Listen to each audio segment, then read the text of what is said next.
it work is the question.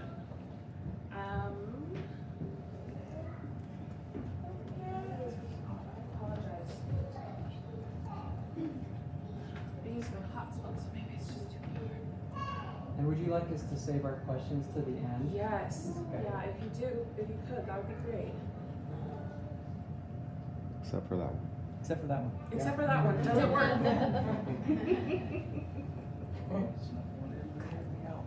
Well, that is the question that we have, right? Does recycling work?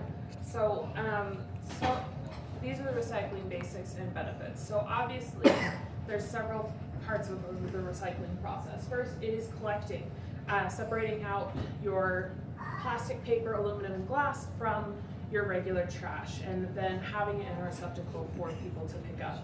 Next part of recycling is processing. So this is when it gets to the recycling centers. They collect all the materials. In Utah, they sort them out because we don't sort them, at least not in Utah County. And then they start breaking down the materials for you to reuse. Following that is manufacturing. Companies then buy the products and use them to make new things, create new products. And then the last part of that is consuming, obviously.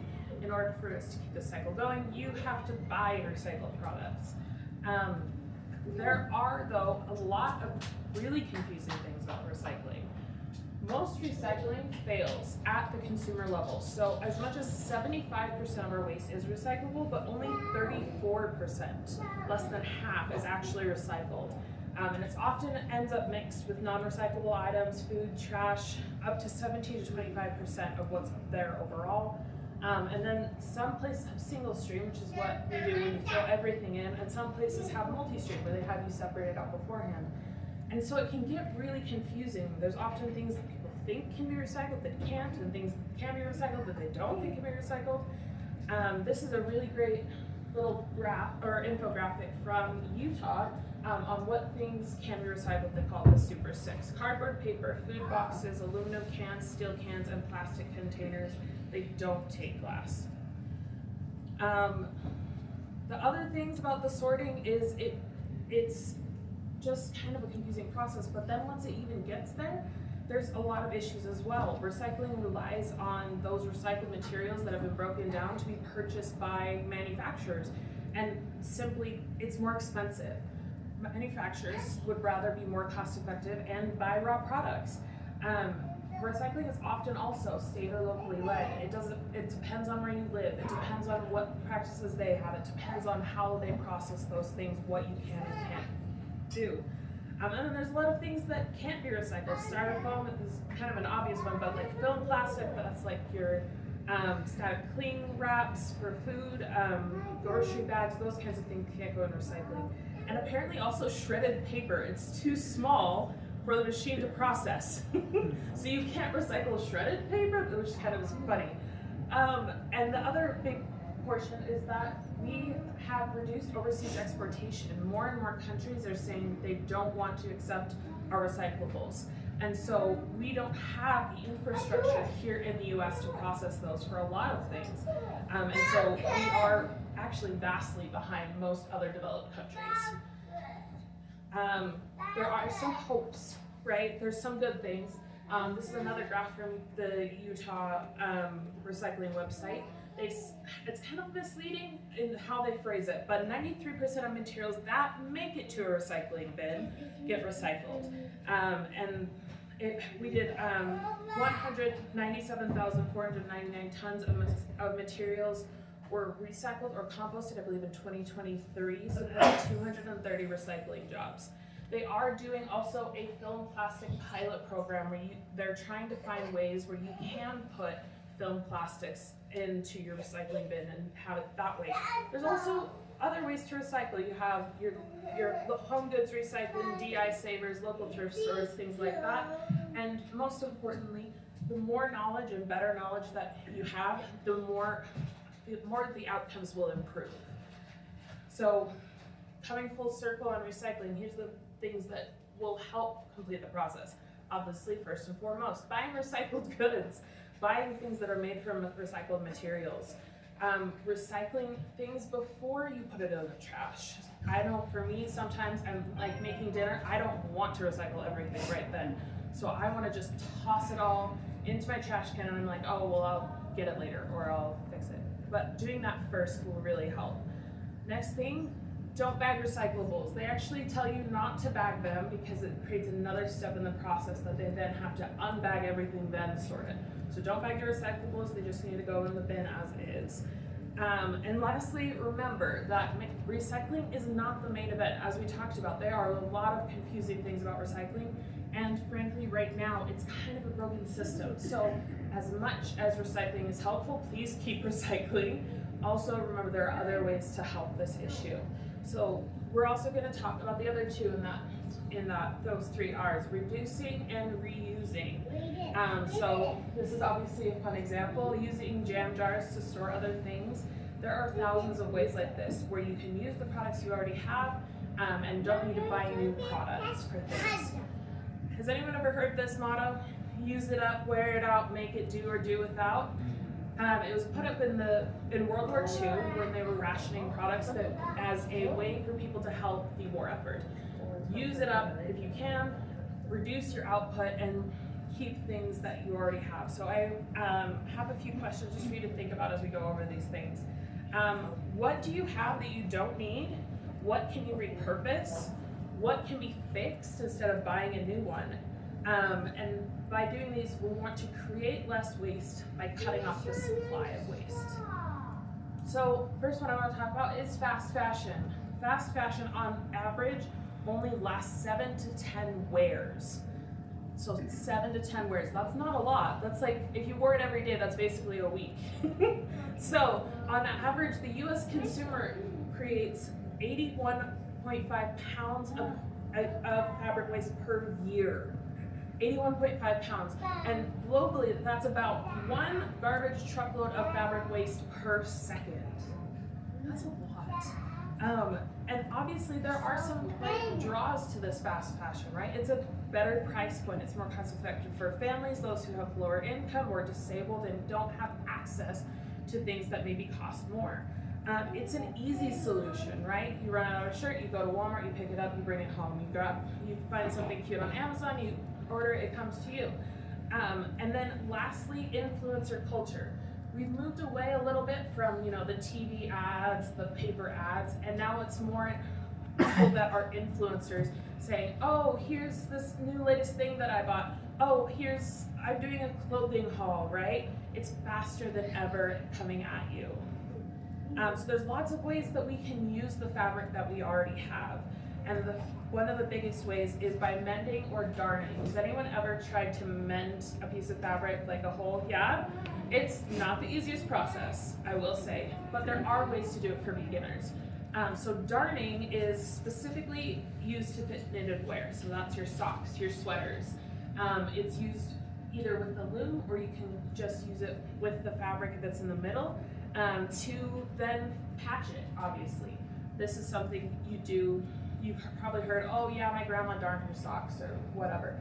It's still something you can do. It's not a process that is lost. So if you have, a sweater with a hole, finding a way to darn it is pretty simple. You can look up YouTube videos that'll show you.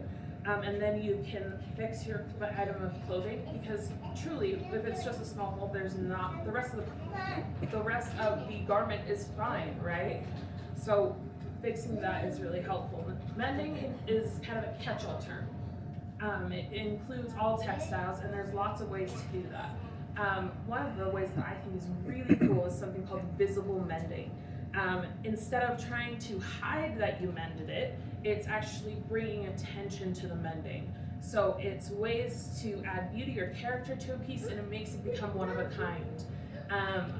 I've done this with stuff before. I've spilled, foundation on my shirt, and then I'll go over and I'll mend it. Or I'll have a sweater that I need to put a hole or darn the hole of, and I'll use a different yarn. It becomes then sort of a character piece about you. One really, really simple way to do this is called sashiko. It's a Japanese style of mending where they do running stitches across and down with a piece of fabric behind the tear. to keep it in place. It makes it really sturdy because it's like tacked to so many surfaces on there that it stays really well. And it's also beginner friendly. If you can figure out how to thread the needle, then you can go all the way in one direction, all the way in another, and it makes it a really simple process. Obviously, that's not the only option. You also have patches. You can buy iron-ons at at Walmart, iron it on. I've done that with like seams or rips in my jeans, just ironed on a patch on the inside. There's also fabric glue if you don't have that option as well. People will also rework their clothing into new things, and then also tailoring. If it's something you don't wear because it doesn't fit you right, take it to a tailor. It's going to be cheaper probably than buying more products in the long haul, and it saves the products you already have. And last but not least, using some of the fabric is better than using none of it. So this is an old school photo, but they used a pair of jeans, maybe that was too small or had a hole in it, turned it into a bag. There's so many ways to do these with our fabric. Another one that's pretty common, taking old wedding dresses and making them new, cutting them up, reworking them into something that works. Also really cost effective. And last but not least, another example is making cotton facial rounds out of old clothing. You can just cut the circles and they do a little bit of a running stitch around the edge, and then you have reusable cotton rounds you can use to wash your face, take off your makeup, what have you. And these are just some of the ways that you can do mending. The next thing I want to talk about is conscious consumerism, greenwashing, lobbying, and reduction. So there's a lot of things about consumerism that you want to kind of be wary of. And so this is just wanting to talk about that. The first thing we're going to talk about is greenwashing. Who's heard that term before? A few of you. Greenwashing. It's very similar to whitewashing, right? It's the same idea, but instead it's making things seem eco-friendly when they in reality aren't. There's this really great video that I'm really hoping will play from the Wall Street Journal called about greenwashing. And hopefully it will play for us. If not, I'll pull it up online because it's a really great video.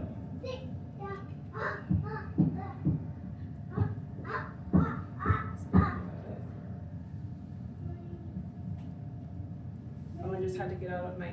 Okay, we'll watch it this way.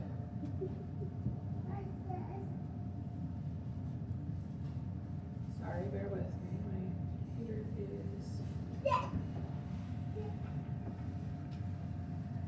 being weird.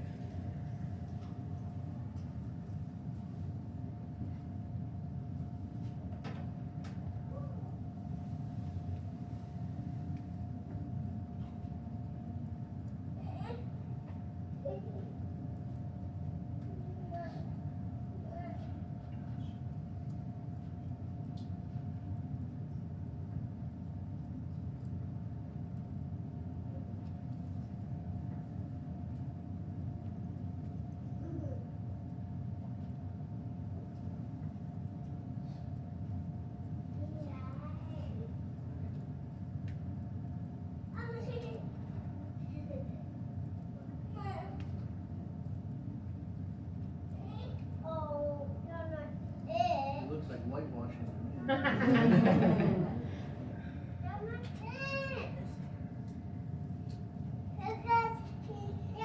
Well, who will play? I recommend you go and watch it. Oh, yes. Ha, ha, ha.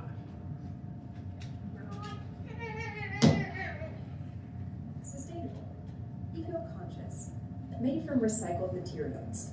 Companies are using phrases like these more and more frequently today.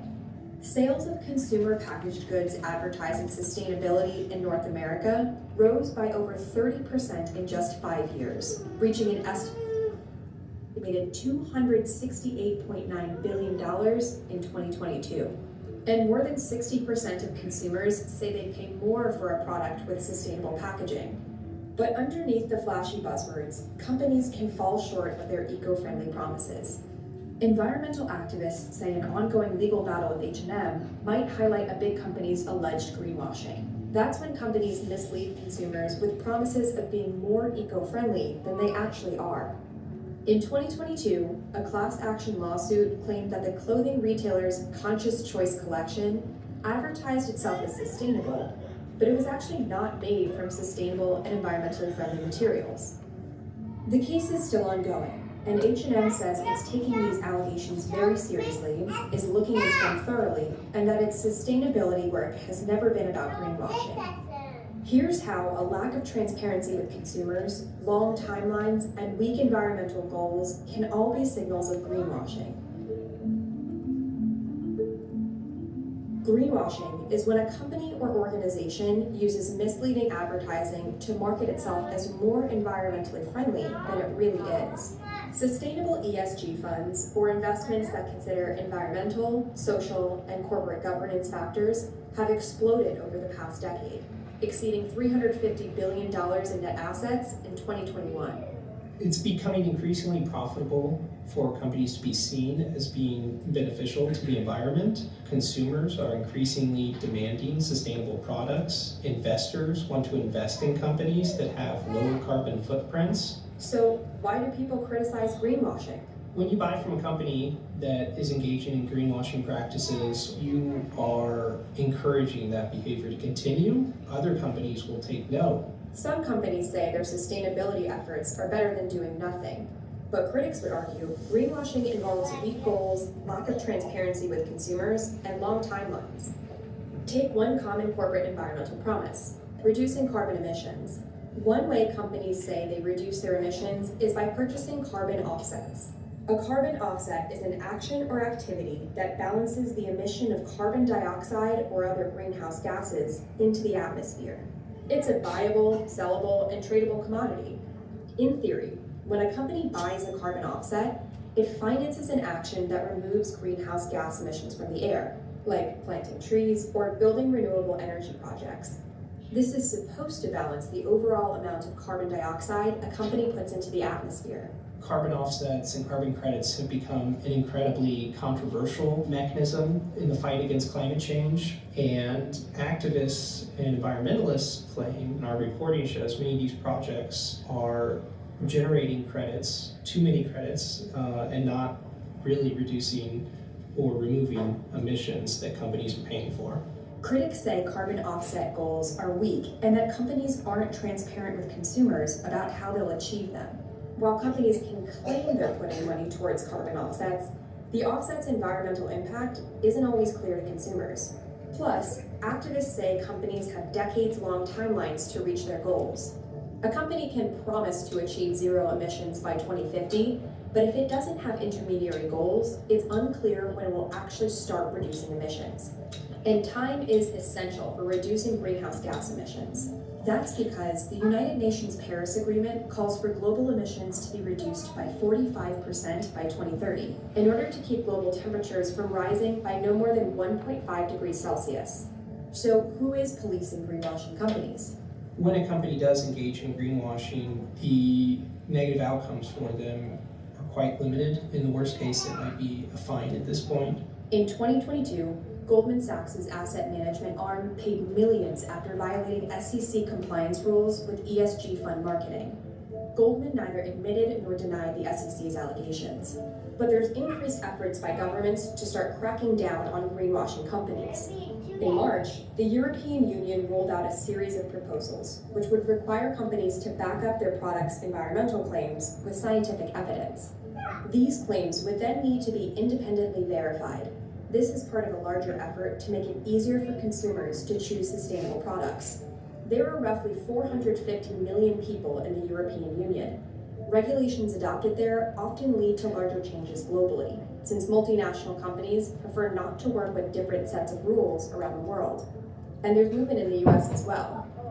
The Federal Trade Commission is discussing rules that would regulate environmental marketing claims. It also wants to penalize companies for each time a product uses deceptive language.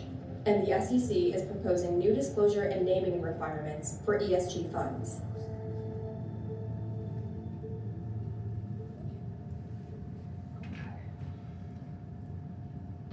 So yeah, greenwashing is a issue.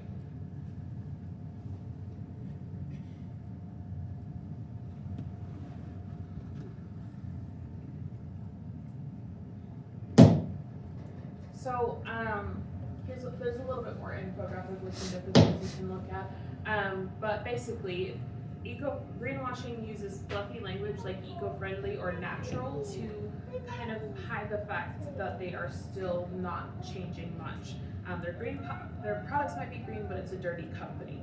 They use evocative pictures, false designations, obvious attempts to green a dangerous product to make it seem safe, like eco-friendly cigarettes. And they also have imaginary friends, a label that looks like there's a third-party endorsement but is fictional. So overall, we want to just look for fabricated claims or data. And yeah, as I said, there's a few different things here just talking about greenwashing. But it's a big problem that we have to face, and that comes as part of being a conscious consumer. The other thing that is really important is keeping up with local and national policy making and lawmaking. These are just some of the things for Utah that have been coming up in the past year or so. Depositing radioactive waste in Tooele County. Ski resorts trying to battle climate change as well. Will the Winter Games in 2034 make Utah greener by applying the EU codes? Things like that. One of the ways that we can most help is to keep up with these policies, because as much as we as the consumer want to change what's happening, the people that are causing the most harm are the companies, because they have a bigger footprint just naturally. So keeping up with those, talking to your lawmakers, talking to policymakers, and trying to help bring some of those changes in is very vital.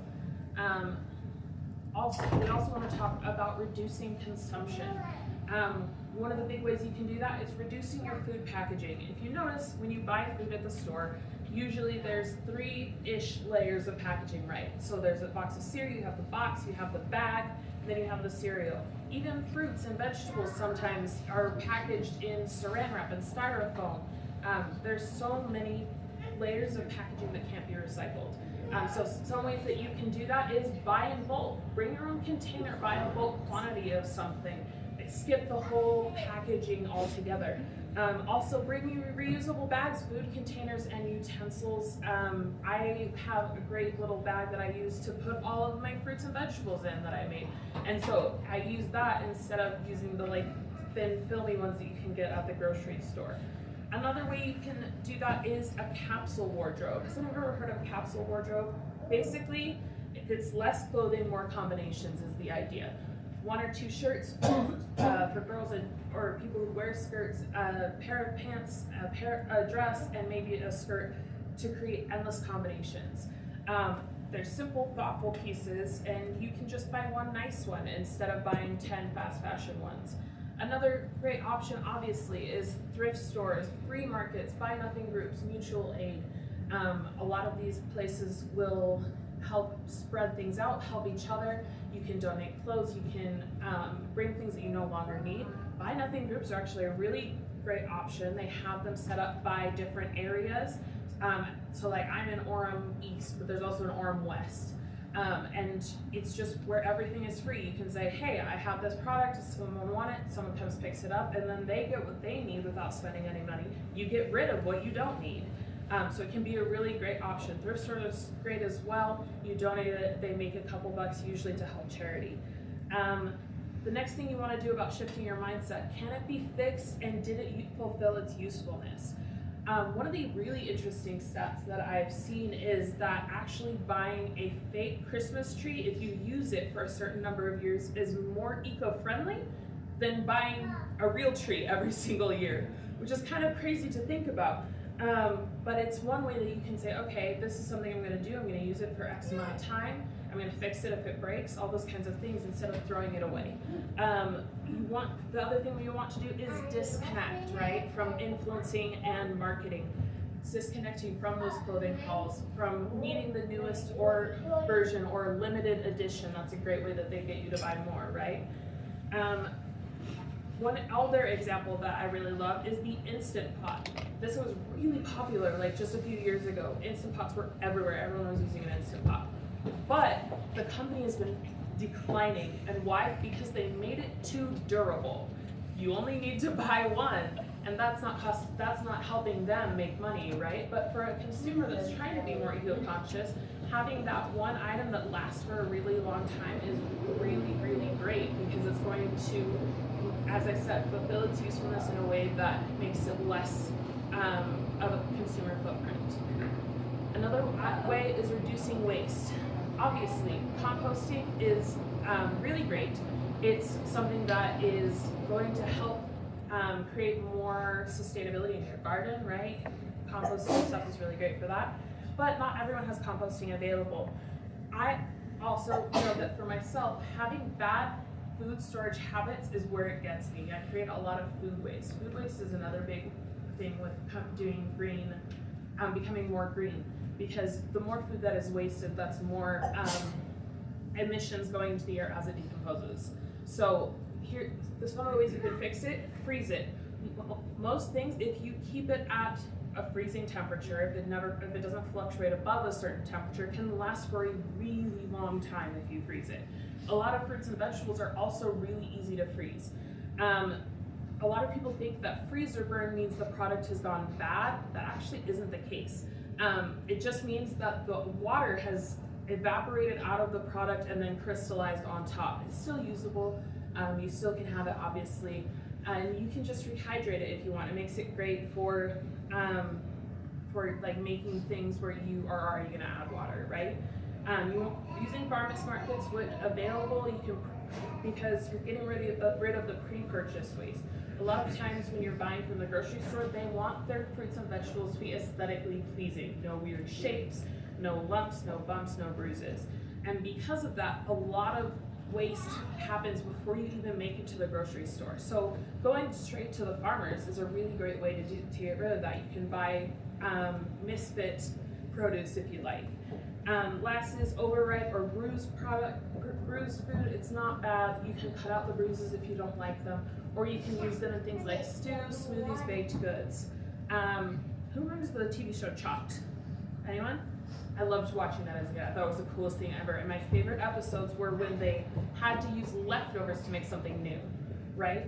A lot of times I make leftovers, and sometimes I don't want to eat the same thing. So thinking of ways you can reuse it makes it really nice. If you made pasta, maybe you can have spaghetti, maybe you can have Alfredo. Change it up a little bit. And then keeping the odds and ends, using them for things like soup stock, seasonings, even to replant your garden.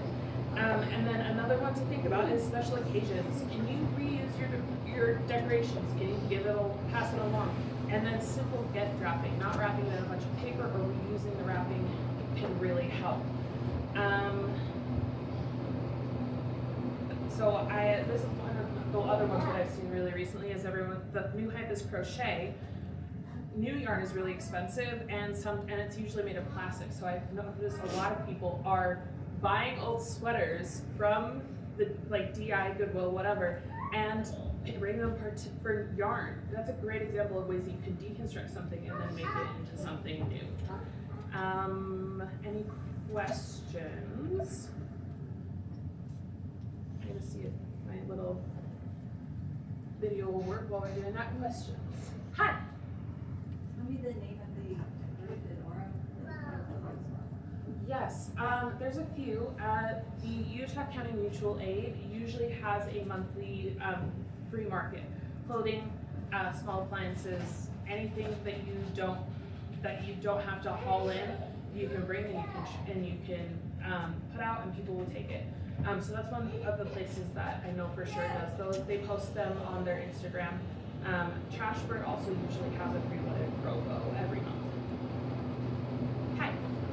This is slightly self-serving because I am a repairer. Okay. But just to let everybody know, you don't have to be the person to repair. It's not your job to know how to sew and how to weld and how to do electrical and how to do carpentry. Like, whenever you take your stuff to someone, you're supporting them, their small business, their family directly, instead of a giant corporation.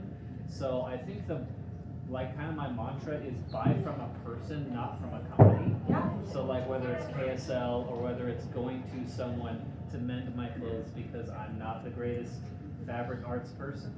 That's what I try to do as much as I can. Yeah, finding people that can do that repair work is really helpful. I know, I think in Provo there's a bike repair, the place that will do classes where you can bring your own bike, learn how to repair it. Those kinds of things are really, really smart. Oh, I was gonna see if I could get this sound on. When you're about to throw out your food scraps, but then remember you recycle.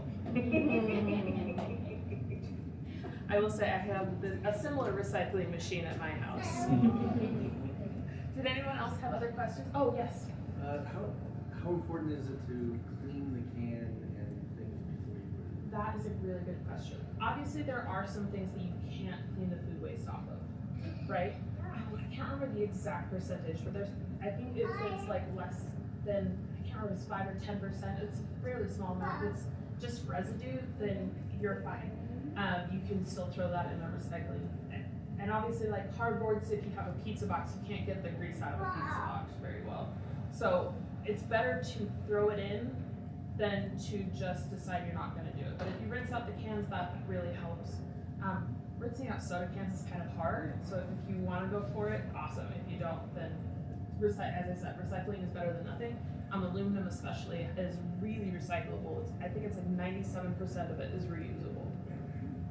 Hi. Are there recycling centers for people who don't have access to like people doing recycling in their neighborhoods? Yeah, there is. I believe there is a recycling place you can take things in Provo. I know that they do accept aluminum cans. You can actually get money for your aluminum if you bring it to them yourself instead of having them come pick it up from you. And Recyclops is another one. It was started by, I think, a BYU student. They do a lot of recycling, so I look into those too. And I think that's all of our time. And Smith's also does, like some grocery stores will also take their bags. Yes, they will. Most grocery stores have a bag receptacle where you can bring your bags back. So yes. And some grocery stores also have places that take electronics or like other things that are not traditionally recyclable. So things that have lithium batteries and stuff. Yeah, for sure. I was just gonna say one thing real quick is that most clothing that gets returned via e-commerce stuff, Amazon or things like that, does end up in a landfill. So please be aware of that sort of thing. Yeah. It also costs gas to take it back and forth. Yeah, there are some places that do accept those. NVS store is one of them. They take those and resell them. You can actually, there are sites that you can buy pallets of return items as well, actually. So you can use something that somebody either sell it or put it in something. Yeah, awesome. Well, thank you so much, everyone. Thank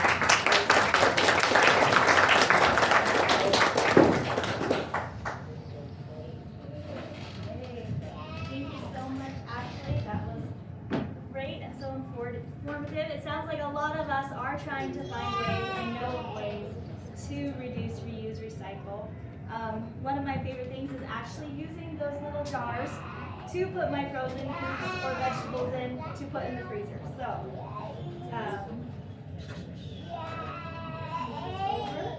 okay, I'm gonna go ahead and read our announcements really quickly.